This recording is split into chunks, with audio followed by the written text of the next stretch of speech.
Welcome to the Badass Direct Sales Mastery Podcast with your direct sales dom, Jenny Bellinger. Badass Direct Sales Mastery is a podcast for rock star direct sales moms who are determined to make their business kick ass. Jenny will share her knowledge of effective sales and recruiting techniques, tips to get what you want from your business, and will interview direct sales professionals and leaders from various companies. The interviews will give insight to how these rock stars got to where they are and where they plan to grow in the future. And now, the direct sales dom, Jenny Bellinger. Welcome back to the Badass Direct Sales Mastery Podcast. It's your direct sales dom, Jenny Bellinger, here with you for the last episode of 2020. Hallelujah, right? I don't care if this was a year that absolutely killed you or if this was a year where you killed it. I think we're all ready for a new year. Just so you know, I'm recording this just before Thanksgiving. So anything that has happened between Thanksgiving and now, well, I'm not going to be addressing it. But what I do want to do is get ready for the new year and help you get ready for this new year coming our way. Because I know how much hope and anticipation we had for the 2020s and getting clear vision, and holy shit, did things get cloudy or what? So first thing I want to start with in getting ready for this new year is take a look at what did you actually accomplish in 2020? What were your sales? What was your team growth? What was your team sales? Because in order to begin building your vision for next year, you've got to know your starting point, knowing what you were able to accomplish this year, given the givens, what happened. And now we're going to get into how do we begin to plan for next year? It all starts, and I know this sounds woo-woo to some of you, with a vision board. So, a vision board is something that actually allows you to begin to gain clarity around what it is that you want. And I mean in all aspects of life, not just your business. I have 2 vision boards running at all times. One that covers my whole life, including my business, and one that is a vision board for just my business. So I can begin then taking a look at what it is that I specifically want and what I'm looking to do, and then taking those visions and turning those dreams into goals. I'm able to guide my life moving forward, and you can do that too with a vision board. You can utilize it to create an action plan and do some very intelligent decision making. Yes, you can actually use a vision board to help you make decisions. I'm going to get into that in just a moment. Your vision board also helps you track your achievements, because as you cross them off, you're able to see it's not just a vision board, it's also your tracking to see what did you get done. So let's talk about the do's and don'ts of vision board creation. Obviously, I'm not going to be doing one with you right now, but I am offering vision board workshops via Zoom, I'm sure. So go check the Badass Direct Sales Mastery Facebook page for some of those events where I'll be doing these workshops live with people. So some of the do's. So here's what I want you to do with your vision board. Do picture what you do want. Picture what you do want. Use positive language. So I'll get into what not to say with the don'ts, but using positive language means large retirement nest egg or 2 comma retirement nest egg. It could be something along the lines of traveling, which right now would be a really positive thing because many of us are missing traveling quite a bit, I'm assuming, right? Use positive language. Show yourself what you want to do. Make sure you use as much or as little space as you want. Some of us are overwhelmed by some of the vision boards that basically look like a major collage and there's no white space at all. My vision board tends to have some white space because I want to leave room to insert things, and I do, but that's just my own personal choice, what I like to do. So I don't use all my space in my vision board that I create in December and January. I leave some white space. I make sure to keep my vision board visible. It is always out. I do not hide it away. I do not put it away in some closet or somewhere. It is out and it's visible for me to be able to refer to on a regular basis. And my brain is always looking at it, even when I'm not necessarily looking at it. If I happen to be looking at that direction going, it sees those things and goes, oh, we're not there yet. We need to keep working on that. That helps us keep those goals and those visions in mind.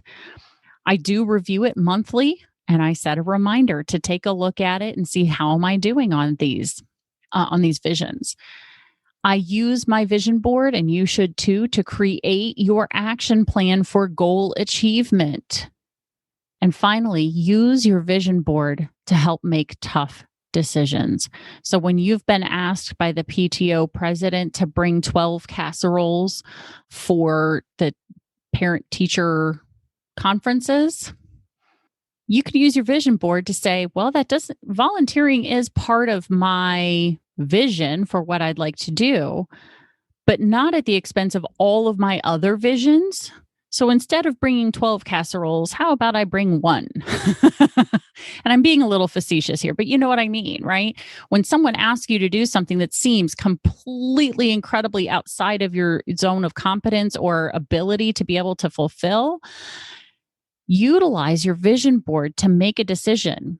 And then you don't have to feel guilty because something doesn't fulfill your vision. If volunteering is not part of your life, then you can just be like, look, this isn't part of my life. Let me introduce you to someone else who does want to volunteer. Or let me free up your time to go find someone else who does want to volunteer at that level. The do's and don'ts, the don'ts of vision board creation. So do not picture things that you want to avoid. Do not put those great big circles with the line through them of something that you don't want. Don't put that on there. Do not put that on there. Only put things on your vision board that you want to see happen. You don't want to use negative language or verbiage. So, for example, the two most common negative verbiages that I hear, vocabulary that I see on vision boards when I do these workshops in person is something around the lines of, I want to be debt free. Unless you consider debt to be a positive thing, don't put the word debt on your vision board. Instead, use something along the lines of, I want to be financially free. I want to make an extra $10,000. Okay. And you can decide what you're going to do with that extra $10,000, which might be used to pay off those credit cards or that student loan debt or whatever, right? The other common word that I see on vision boards is, I want to lose 50 pounds. Wrong, right? What your brain sees is 50 pounds because the brain can't process in the negative. And so guess what's probably going to happen if you put lose 50 pounds on your vision board? You're probably going to gain weight. So put the weight that you want to be or the size that you want to be. Okay. Third thing, don't feel that you should put something on your board. Okay. Just because other people might be putting it on their board. All right. So if travel is not your thing, you don't have to put travel. Put something else, right? So if travel isn't your thing, or if making $1 million is not your thing, you'd rather just add an extra $700 a month to your income with your business, then that's what you put on there. You say, I want to make an extra $700 a month. Okay. Make sure that you do not hide that vision board or put it somewhere where it's not visible to you every single day.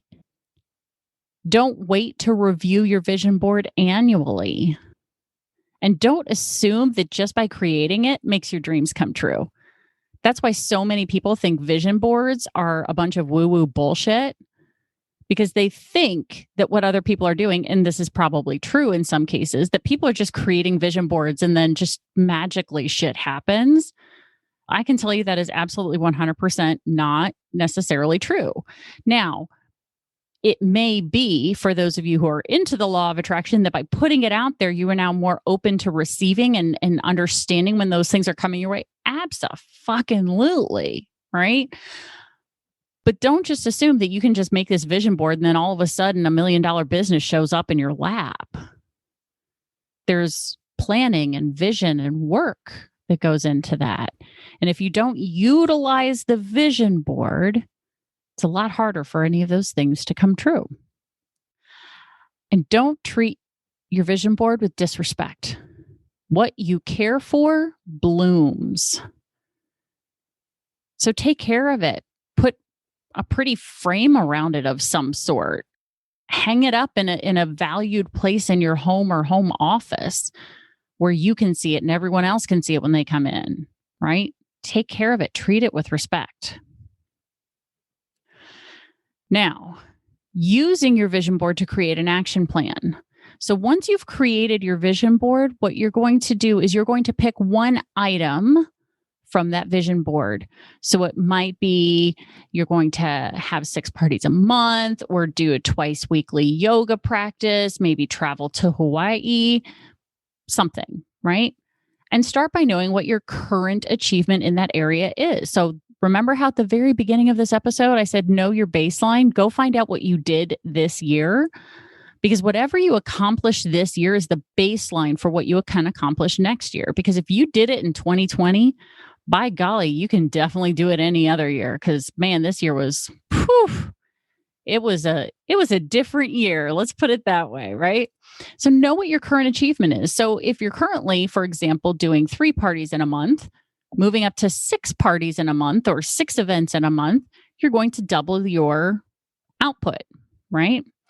Now, what will it take to reach that? Well, like I just mentioned, it could be double or triple the number of parties that you book from your current ones. What else are you going to do? Do some networking to meet new women, do some additional build your business over coffee or build your business over Zoom connections. And then write down what action steps are you willing to commit to make that happen? So are you willing to offer more rewards when you book 3 parties or more from a party that you're currently at? Are you willing to commit to maybe an extra networking event per week? Maybe you're willing to commit to meeting 5 to 8 women over coffee, or 5 to 8 people. It doesn't have to be women, because you can sell to anyone, but let's be honest, we know a vast majority of our customers are probably female, depending on your business. But what action steps are you willing to commit to make that happen? And finally, how will you hold yourself accountable? What rewards will you give yourself for achieving that goal every month? What consequences will there be when you don't achieve it? And who will you get involved in holding you accountable? And how will they hold you accountable?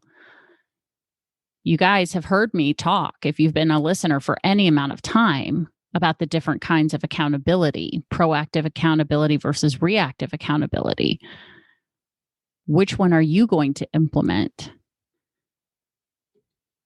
Now, part of this is also understanding how which up till now, I've been your podcast host. Some of my listeners I know are already coaching clients of mine. Some of you, most of you, I know just based on the number of downloads and subscribers that I have, I've never met. And I would love to change that in 2021. So we have a couple of different ways to make that happen for you, to help you bring this vision board and this new opportunity that you have in the coming year, is to have a conversation with me. I've recently had not one, but actually 2 of you listeners reach out to me to schedule your complimentary coaching sessions. And I'd like to offer that to all of you.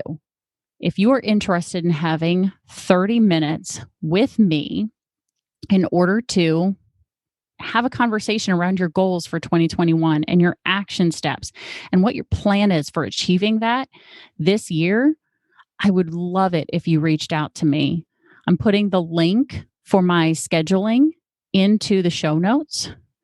It's a Calendly link. So calendly.com/Jenny Bellinger/complimentary30.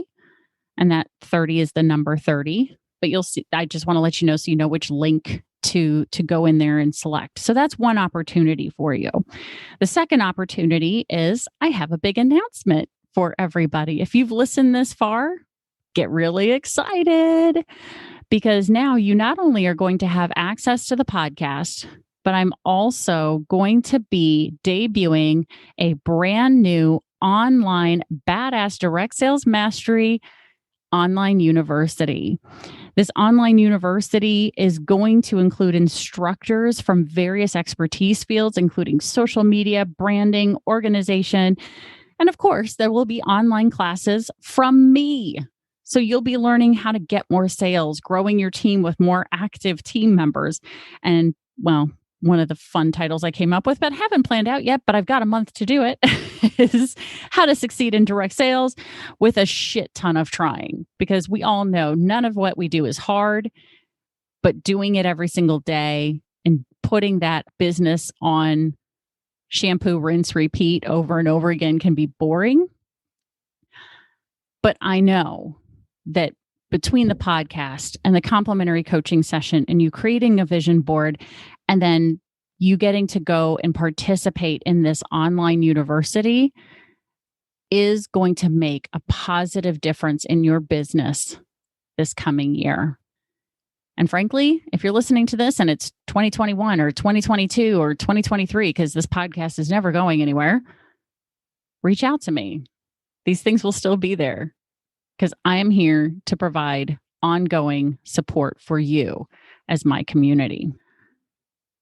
At this point, I want to wish you all the absolute best in the upcoming year because I know that this is going to be a year that is going to help you move forward in your business and take it even further than you may have in 2020. Thank you so much. And well, you know how this goes. Stay tuned because there's another badass episode on the way. Thanks for listening to the Badass Direct Sales Mastery Podcast with your direct sales dom, Jenny Bellinger. Why are you waiting to go to badassdirectsalesmastery.com? Don't make the dom get her whip. If you enjoyed this episode, make sure to share it with another rock star that you know in direct sales after you subscribe to the podcast so you won't miss any future episodes. You can also check out the show notes for links and any contact information mentioned in today's episode. We'll see you next time.